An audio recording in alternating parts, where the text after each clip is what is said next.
Hey everyone, today we're breaking down the entire story of Survive, a 2024 post-apocalyptic survival thriller that turns a normal family vacation into a nightmare no one could imagine.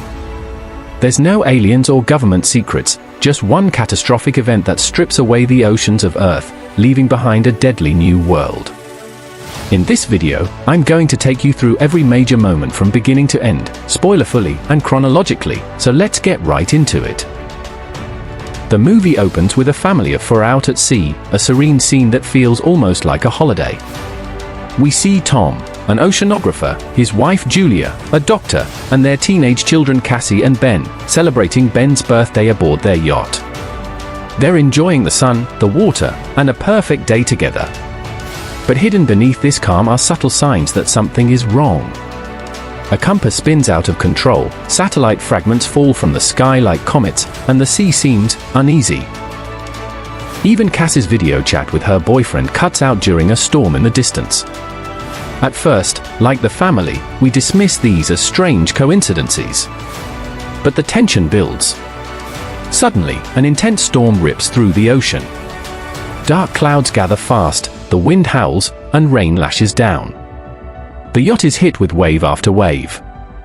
Tom and Julia struggle to keep the boat steady, and there are moments where it looks like they might capsize.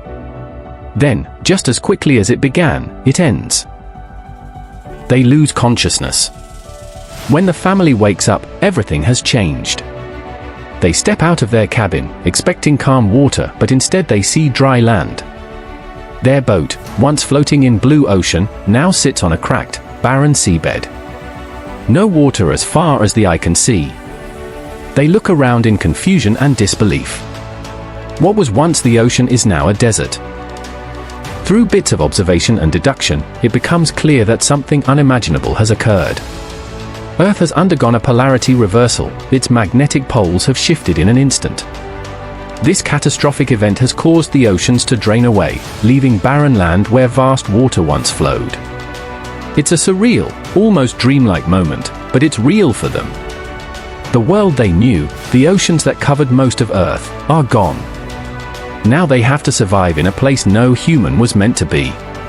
Tom fixes up their radio equipment and begins broadcasting a distress call, hoping someone, anyone, is out there. Eventually, they make contact with a man named Nao, a submariner who has also survived this catastrophe. He's stuck with his submersible near a region that was once deep ocean. Nao tells Tom something equally unbelievable: the polarity reversal that drained the oceans isn't over. In fact, it may flip back, meaning the water could return just as violently as it disappeared. If that happens, the flooding could drown everything around the exposed seabed. Nao also explains that he has limited space in his vessel, only enough for a few people, and if they can reach him in time, they might stand a chance. This becomes the family's new mission: reach Nao before the world changes again. Now we enter the heart of the movie, the family's trek across what used to be the ocean floor. Without water to cushion movement, the land is harsh and unforgiving. The sun beats down, temperatures are extreme, and there's no easy path forward. The environment looks like a post-apocalyptic wasteland, rusted ship hulls embedded in rock, debris scattered everywhere, abandoned equipment half buried in sand. But the danger doesn't end with the terrain. Strange and hostile creatures now roam this new world, predators that were once hidden deep beneath the waves. At one point, the family encounters scavenging animals rising from the abyss, especially huge, fast-moving creatures reminiscent of giant crabs that attack anything alive. This adds a horror element to the ordeal, pushing the family into constant motion. While most threats come from the landscape and wildlife, humans have also changed. At one point during their journey, the family encounters another survivor, a desperate man armed with a crude weapon. Unlike the family, he's not interested in cooperation.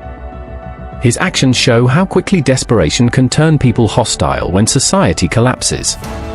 This brief but tense encounter emphasizes the lawlessness of this new world and forces the family to keep moving, no longer just from nature, but from other humans too. With every passing moment, the threat of the oceans returning looms larger. Nao has warned them that the polarity could flip again, and when it does, the waters will race back just as suddenly as they left. If the family isn't near safe shelter, like Eneo's submarine, they could be drowned or crushed under the returning mass.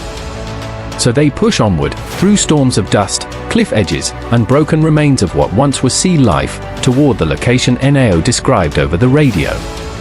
There are moments of tension, doubt, and physical exhaustion, but they keep going.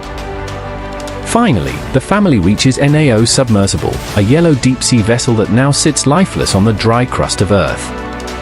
Just as they make contact with Eneo and prepare to climb aboard, the Earth begins to shake. Dust clouds rise in the distance. Then, water. At first trickling, then rushing in massive waves. The poles have flipped again. The oceans are returning. What was once cracked Earth is instantly overtaken by water pushing back toward its old home. This is a chaotic moment. Violent waves crash against everything in sight, and the family must quickly find shelter. They make it into the submarine and brace for the impact. Inside the submersible, they cling to whatever they can as waves slam against the hull. The last scenes are turbulent but somehow hopeful. The family survives the return of the sea, even as it reshapes the landscape once more. The movie doesn't end with a clean resolution. It leaves their future somewhat uncertain, but it does show that the family survives the worst of this catastrophe. So that's Survive, 2024, a unique and unsettling survival movie about losing everything familiar, adapting to a world without water, and pushing beyond what most of us could imagine enduring. It's a lean, atmospheric film that depends more on visuals and survival sequences than a traditional narrative arc, but the journey itself is what makes it compelling. If you enjoyed this full recap with all the spoilers included, don't forget to like the video, subscribe for more movie explanations, and drop a comment telling me what part shocked you the most. Thanks for watching. See you in the next movie.